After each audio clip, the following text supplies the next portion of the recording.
I think that for a long time now, loneliness has been stigmatised as something to hide,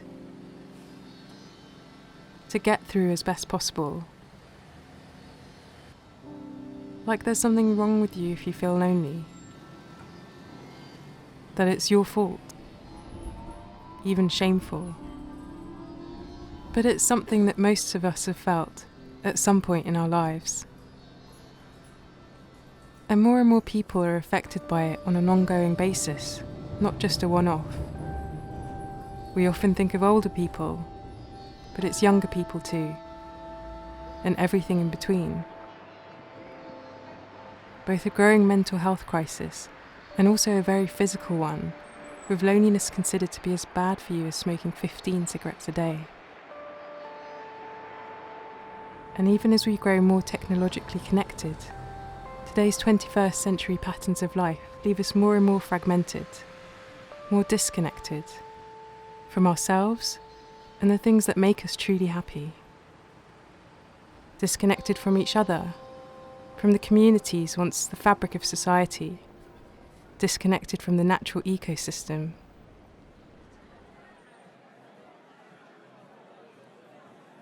Places are our human habitats.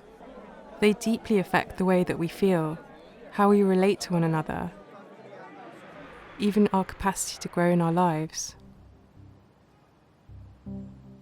But currently, the way that our homes, neighbourhoods, workspaces and community places are being made overlooks the fundamental things that make us human.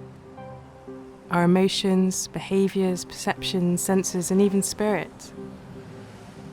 Our human nature and needs are to connect, to belong, to be part of a community, to just bump into familiar faces and exchange a few words, to feel like we have people to talk to and that we can even rely on in times of need. These are all things that our surroundings, the habitats that we make and shape for ourselves, can and should support. Our places now need to actively nurture the way that we come together, to create the opportunities for us to reconnect. My background is originally in architecture, but over the last 10 years I've been delving into the human sciences, like psychology, neuroscience and anthropology, to really understand what I see as the invisible landscapes of places.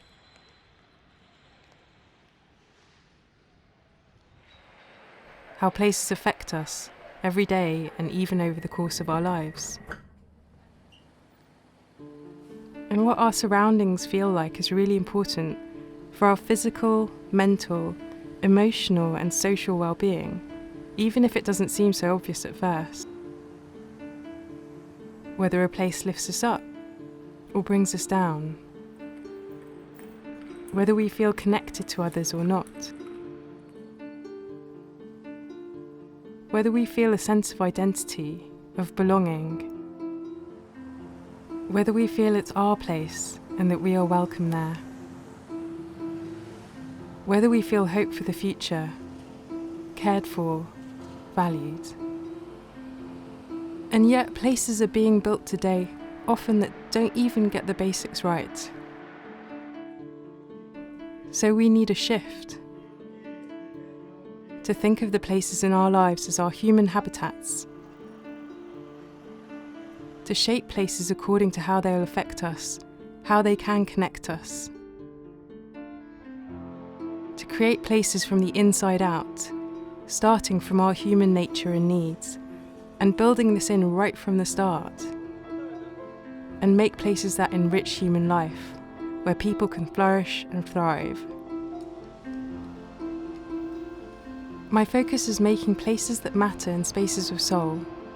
This means understanding what matters for human health and happiness, what matters to different people in their everyday lives, and making sure that people feel like they matter. For me, this is what makes spaces of soul. And if we can start to change what is valued in the built environment, it can start to change what sort of human habitats we create. Ones that can help us reconnect us to ourselves, to one another, and to the natural world that we are all part of.